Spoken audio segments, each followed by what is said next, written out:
یہی دھول خار سے دور ہے، یہی شمع ہے کہ دھواں نہیں۔ تو دیوانوں اپنے نظروں کی حفاظت کرو، اسلام طاقتور ہوگا۔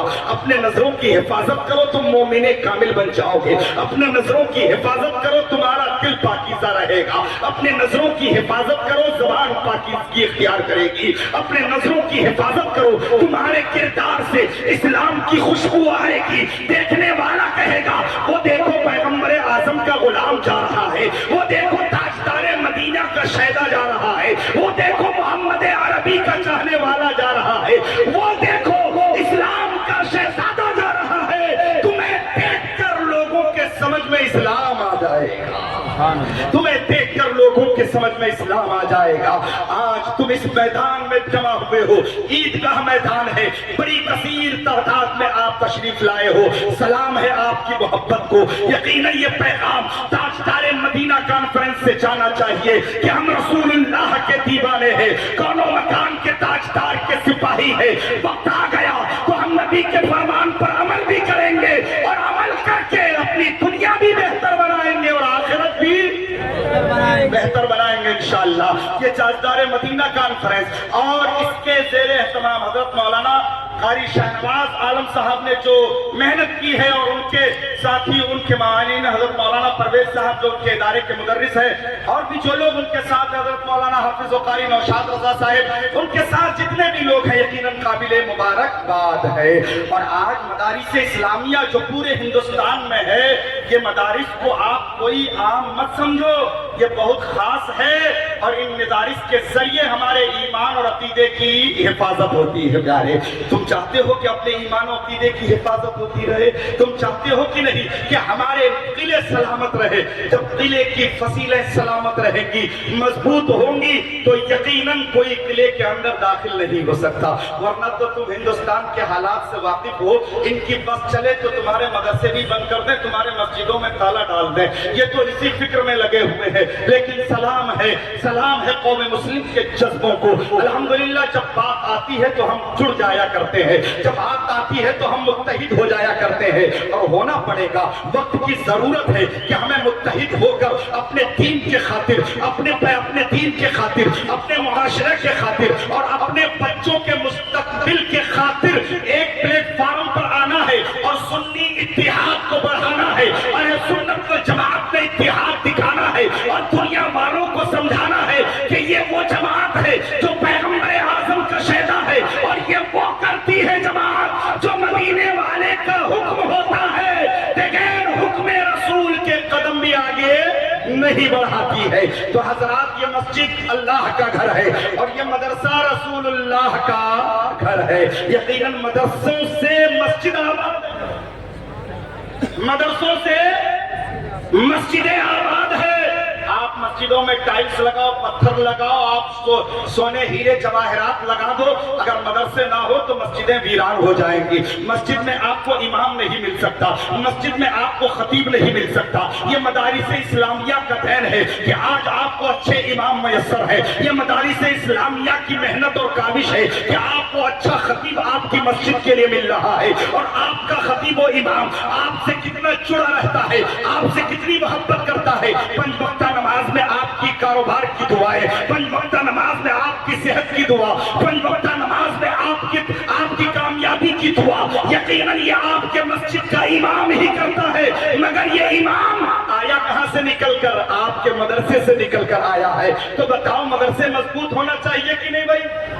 بولو، ہونا چاہیے کہ نہیں؟ ہاتھ اٹھا کر بتاؤ، ہمارے مدرسے مضبوط ہونا چاہیے کہ نہیں؟ اور مدرسوں کے مضبوط کرنے کے لیے کیا کرنا پڑے گا؟ مدرسوں کو مضبوط کرنے کے لیے کون سی قربانی دینی پڑے گی؟ مدرسوں کو مضبوط کرنے کے لیے ہمیں کون سا طریقہ اپنانا پڑے گا؟ تو آپ سے گزارش ہے کہ ذاتی رقم مسجد میں لگاؤ، لیکن زکوٰۃ، خیرات، صدقات، یہ رقم آپ مدارس اسلامیہ میں لگاؤ، مدارس کا طلبہ پر صرف کرو۔ آپ اپنی زکوٰۃ صحیح ڈھنگ سے نکال کر اپنے مدارس کو مضبوط کرو گے، قسم خدا کی تمہاری نسلیں آباد رہیں گی، تمہارا کنبہ بھی آباد رہے گا۔ آج حضرت حضور سلیم میاں چشتی صاحب قبلہ تشریف فرما ہے، دارالعلوم برکاتیہ غریب نواز۔ 2 منٹ رک جائیں، اذان